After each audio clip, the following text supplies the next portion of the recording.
1981 ते 84ची जुनी पेन्शन योजना पूर्ववत लागू करावी या प्रमुख मागणीसह अन्य मागण्यांसाठी महाराष्ट्र राज्य जुनी पेन्शन संघटनेच्या वतीनं 21 मार्च रोजी शिक्षण उपसंचालक कार्यालयावर लक्षवेधी आक्रोश मोर्चा काढण्यात येणार आहे.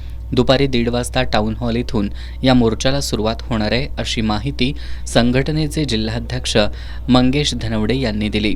शिक्षण सेवक पद रद्द व्हावं, 1 नोव्हेंबर 2005 नंतर नियुक्त शिक्षकांना मार्च 2021 नंतर DCPS योजनेतील व्याज आणि अनुदान मिळावं आदी मागण्या मोर्चाच्या माध्यमातून करण्यात येणार आहेत. जिल्ह्यातील प्राथमिक, माध्यमिक, खासगी, महानगरपालिका, नगरपालिका शाळेतील शिक्षकांनी या मोर्चात मोठ्या संख्येनं सहभागी व्हावं असं आवाहन करण्यात आलंय.